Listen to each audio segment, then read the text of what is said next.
Hello guys, how are you? I'm Hardeep Singh. Welcome back to your own YouTube channel. IELTS updates and recent exams. For more updates related to recent IELTS exam writing test topics, listening, reading, practice test, and speaking, you got guesswork. Please, guys, participate in everyday listening and reading practice test to achieve your desired band score in your actual IELTS exam. Please hit the like and subscribe button. Press the bell icon for the upcoming notifications. Don't forget like, subscribe and share my YouTube channel and my Facebook page, IELTS updates and recent exams. Now turn to part 1. You will hear a phone conversation in which a woman talks to a public transport official about something she has lost. First, you have some time to look at questions 1 to 4.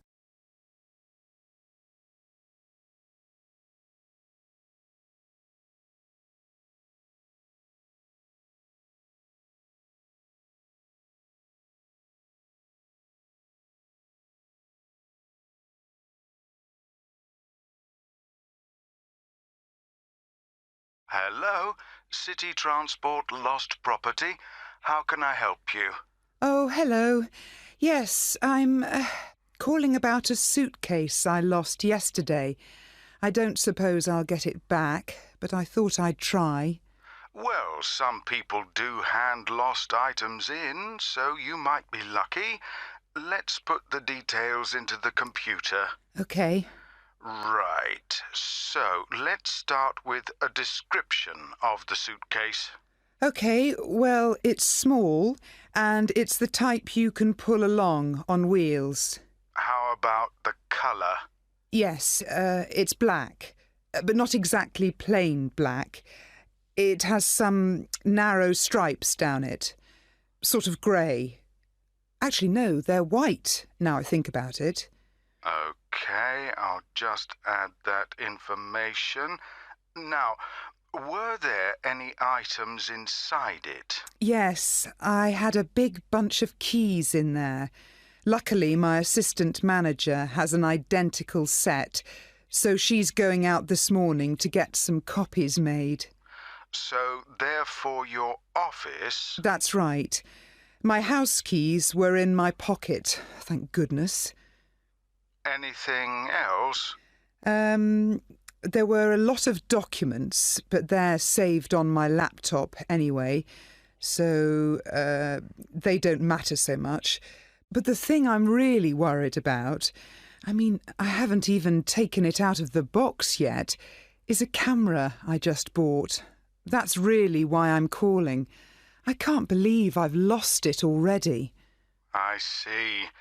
Well, let's hope we can find it for you. Was there anything else? I don't think so. Any credit cards? They were in my handbag, and I had my passport inside my jacket pocket.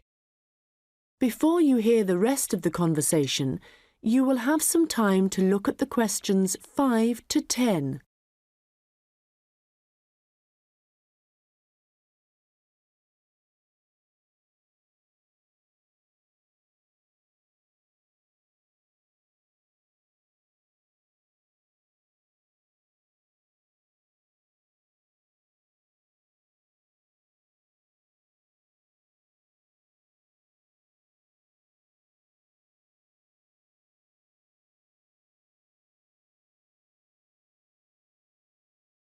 Now listen and answer questions 5 to 10.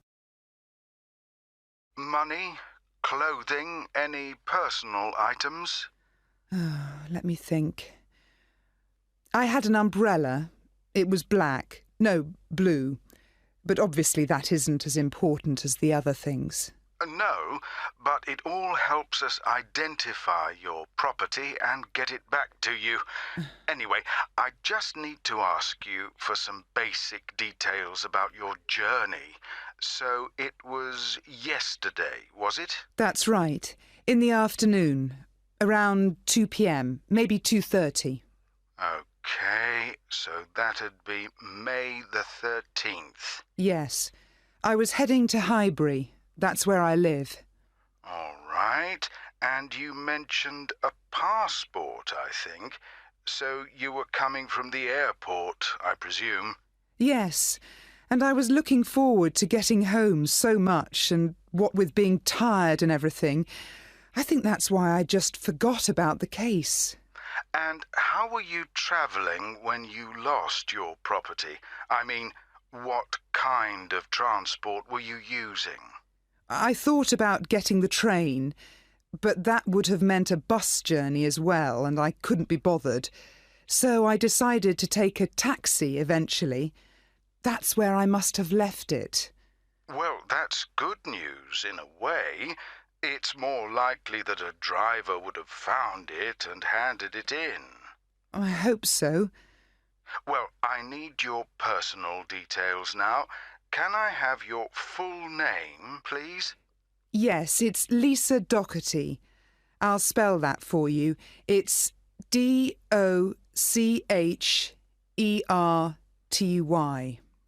Thank you. And next, if I could have your address, the best address to send you the property if we manage to locate it. Sure. It's number 15A, River Road. And that's Highbury, as I said. Thank you. Just a moment. There's just one final thing. That's your phone number. I guess my mobile would be best. Hang on. I can never remember my own number. OK, I've got it. It's 07979 605 437. Very well. I think that's everything we need at this end. I'll have a look at the data. That is the end of part 1. You now have 1 minute to check your answers to part 1.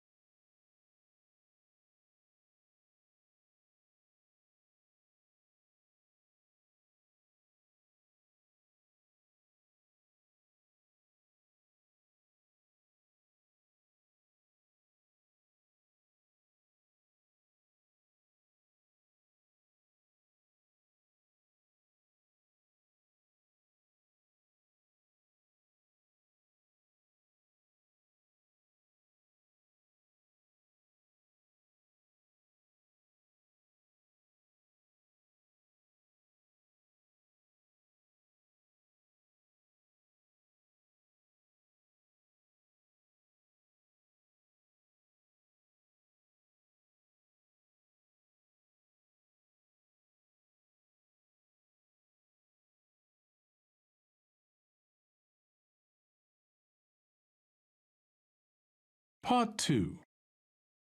You will hear a tourist information officer explaining local walks to visitors. First, you have some time to look at questions 11 to 15.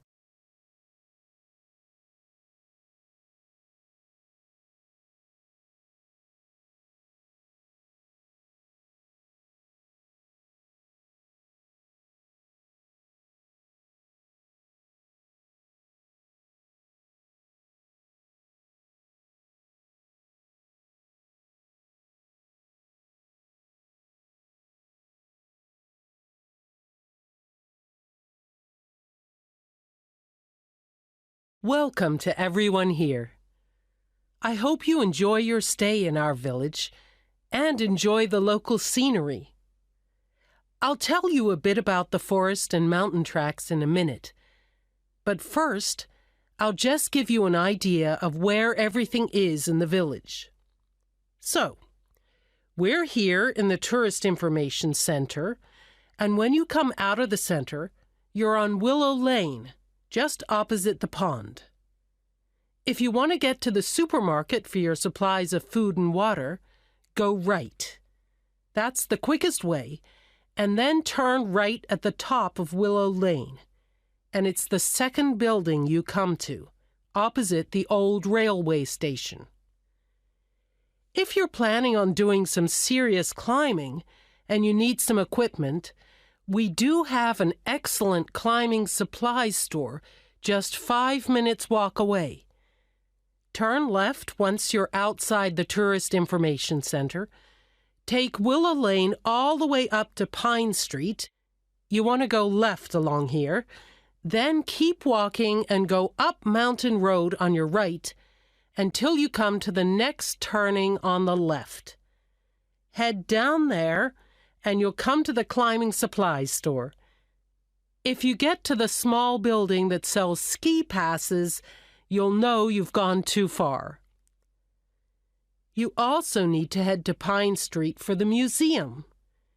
It's small, but well worth a visit if you're interested in the history of the village and the old gold mining industry. So, when you reach Pine Street from here, you'll see the old railway line on the other side of the road. Turn left into Pine Street and keep going until you come to Mountain Road.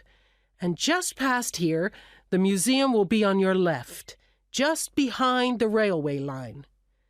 Don't worry about crossing over the tracks. The train stopped running through here in 1985.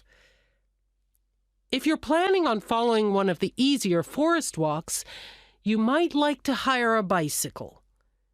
To get to the hire shop, again, you need to head to Pine Street.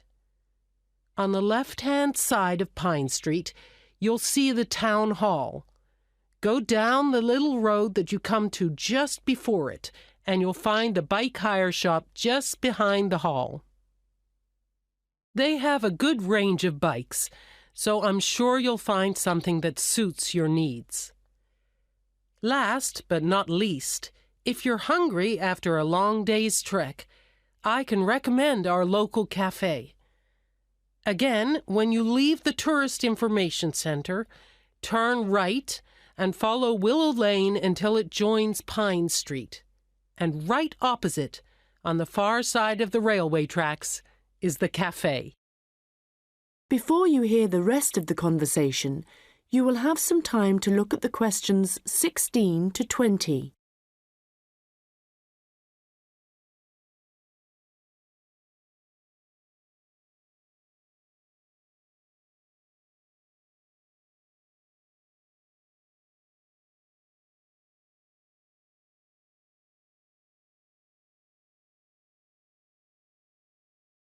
Now listen and answer questions 16 to 20.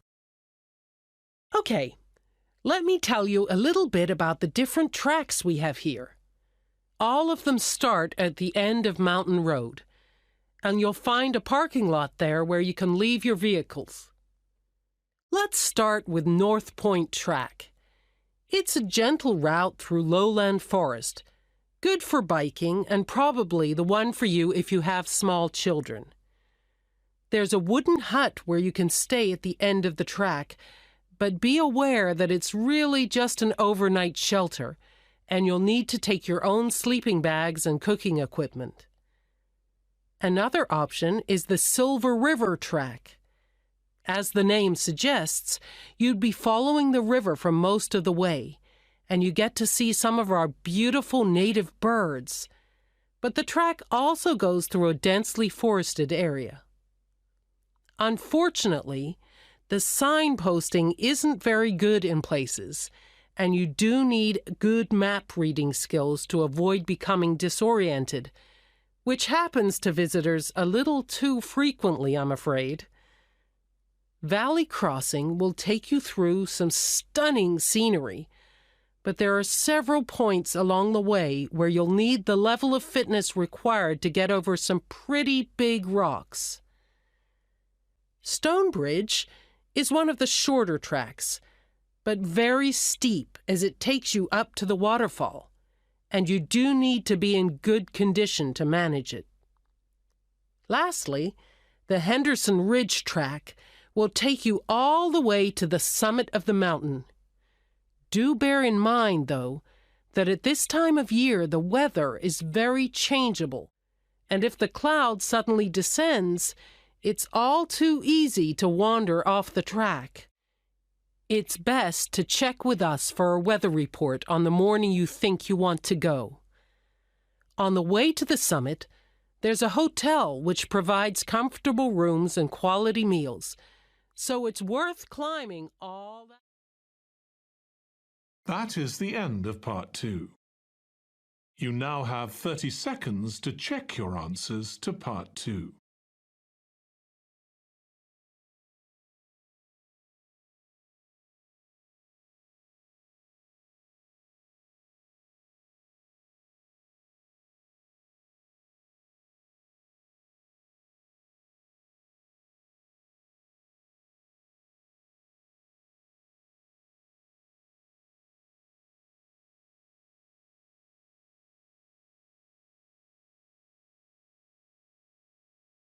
Part 3.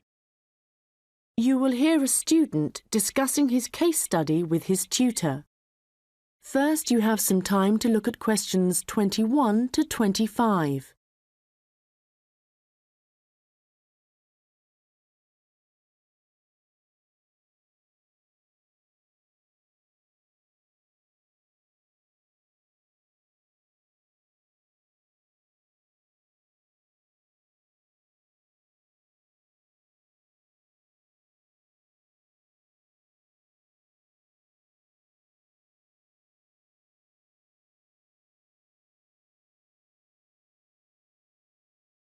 Well, James, I've had a look over your case study, and for a first draft, it looks promising. I have to be honest. When you told us we had to write about a furniture company, it didn't sound like the kind of thing that would interest me. But since then, I've changed my mind. Why's that? Well, as you know, Furniture Rossi is an Australian company, still comparatively small compared to some of the high street stores, but it's got plans to expand into foreign markets, so I chose it for that reason. It's going through a transition. It's a family-run business aiming to build a global brand. All right, and you've made that clear in your writing. One thing, though, that I think you've overlooked is why Luca Rossi started a furniture company here in Australia in the first place.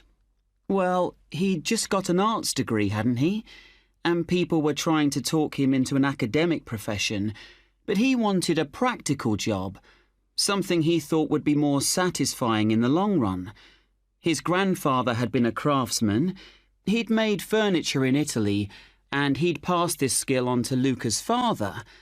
And, well, Luca thought he'd like to continue the tradition. Yes, that was the motivation behind his decision. And what was it, do you think, that gave Furniture Rossi a competitive edge over other furniture companies? I wouldn't think it was price. It's always been at the higher end of the market. But according to my research, it was to do with the attitude of the employees. They were really focused on giving good customer service. Yes, Luca Rossi insisted on that. Their promotional campaigns also emphasised the fact that the wood only came from Australian forests. But that was the case with their rivals too, so it wouldn't have made them stand out. OK, we'll have a careful look at the content of your case study in a minute, but I just want to make a general comment first before you start writing your second draft. OK. Yes, what I'd like to see more of is your opinion. A bit more critical thinking rather than the bare facts. But it's good to see you've been careful with your referencing this time. Thanks. And I read and reread my work, so I'm pretty sure there aren't any errors with the language. Yes, it's fine. Oh, but there's one other thing I could probably mention at this point. Yes? Well, at the end of term, you'll also be giving a presentation, also on Furniture Rossi. Yes. I haven't given it much thought yet. Understandably, but while you're writing the case study, I'd recommend you think about what kind of information would be suitable to use in your presentation. Remember, the last time you gave a presentation on a company, you spent a considerable part of the time providing the audience with financial data. But they probably needed to hear more about company strategy. Yes. I did concentrate rather too much on the figures. I'll make sure there's a balance this time. Good.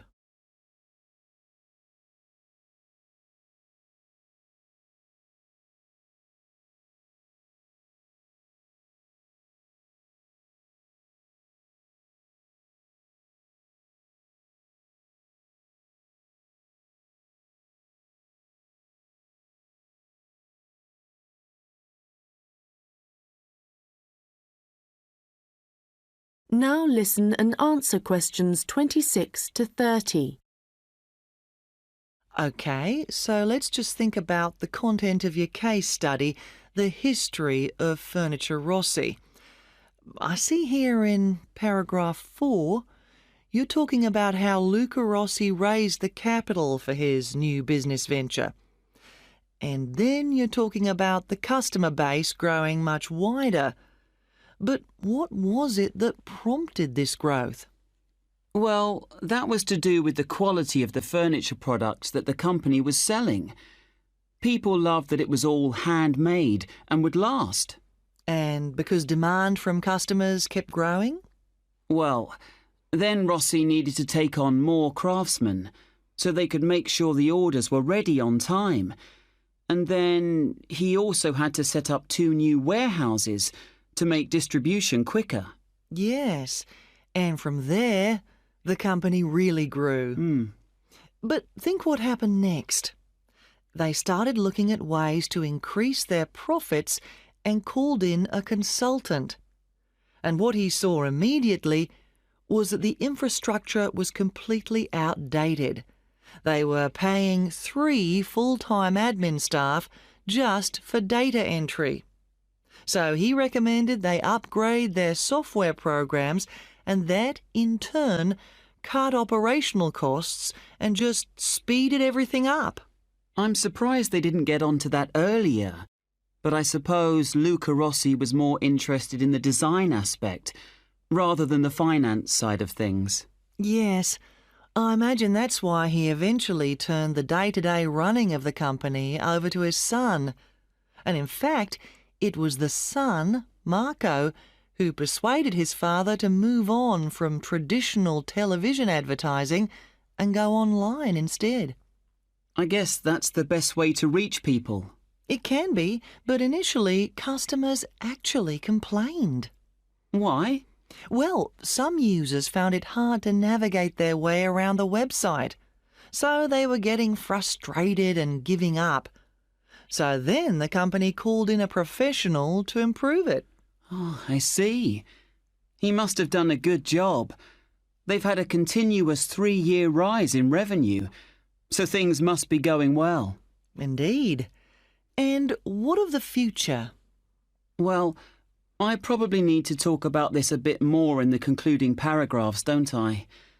Consumers are already aware of the quality of the furniture, that's for sure.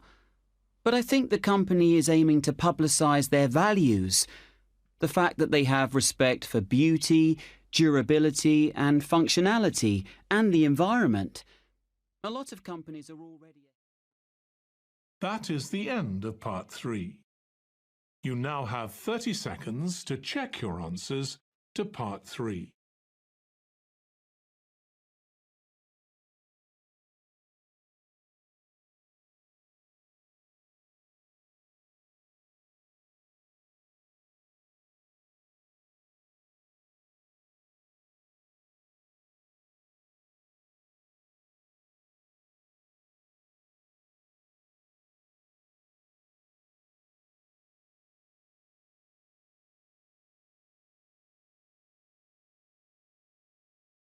Part 4. You will hear a lecture about rock art. First, you have some time to look at questions 31 to 40.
Now listen carefully and answer questions 31 to 40. Hello everyone and welcome.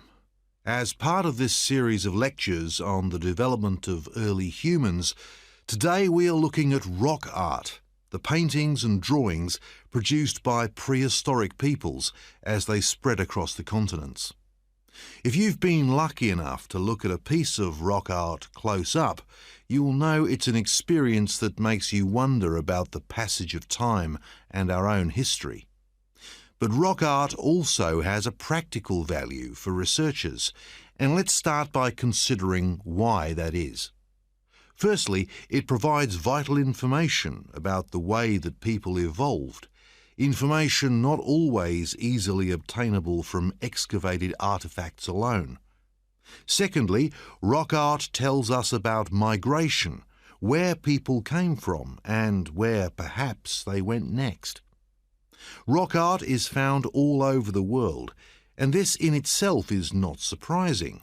But what is rather amazing, you might think, is how similar some images are, whether you're looking at a rock face in South Africa or standing inside a cave in Spain. Let me give you an example. When our ancestors drew humans, they would often draw them as stick figures. But if they drew a face, then the eyes were almost always very prominent, very open and wide. And of course, animals are very common in rock art. But one animal which is very interesting to researchers is the lizard, because whenever you see a prehistoric painting of one, it's depicted either in profile or looking down on it from above. And these drawings are produced by people of totally different cultural backgrounds. Amazing. But how can this be the case, that similar artistic styles exist in such distant locations? In the past, archaeologists believed that trade must have brought people together, and that it gave them the opportunity to observe each other's culture, including art styles. But this didn't prove to be the case. Recently, researchers have come up with a new theory.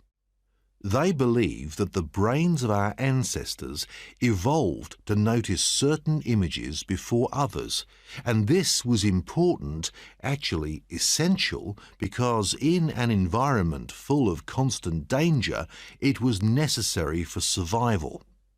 So the need to quickly recognize things that could be helpful or harmful could have had a great influence on rock art, and explain why some images are more common across cultures than others.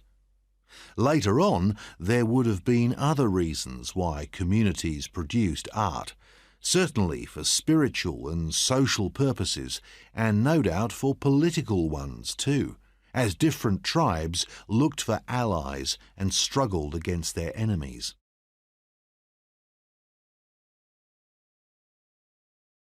Well, as I said before, you can find rock art all over the world, but I'd like to focus now on the rock art of the Aboriginal people of Australia. The images that survive in this part of the world span at least 20,000 years.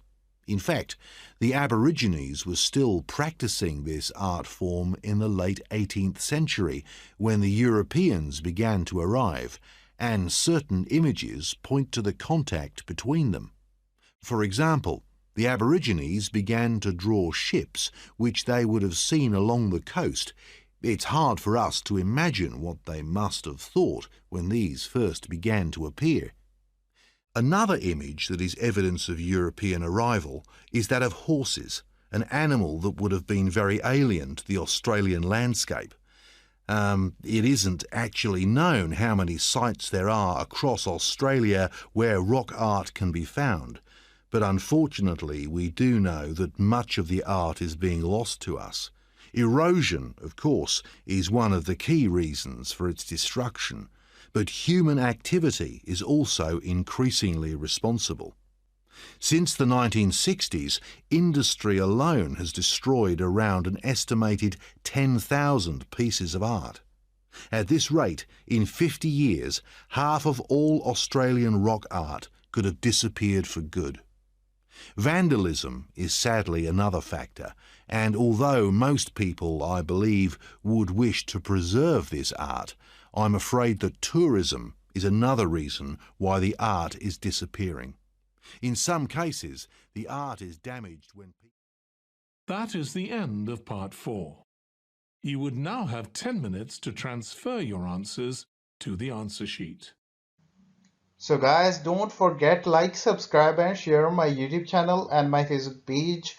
IELTS updates and recent exams. For more updates related to recent IELTS exam writing test topics, listening, reading, practice test and speaking, you got guesswork. Please guys, participate in everyday new IELTS listening and reading practice tests to achieve your desired band score in your actual IELTS exam. For more IELTS material, visit my official website www.ieltsupdatesandrecentexams.com. The link is given below in the description. If you need PDF files of latest IELTS material, then please join my Telegram channel. So guys, please write your score below the comment section. Again, thanks for listening. God bless you all guys. Stay tuned, stay safe.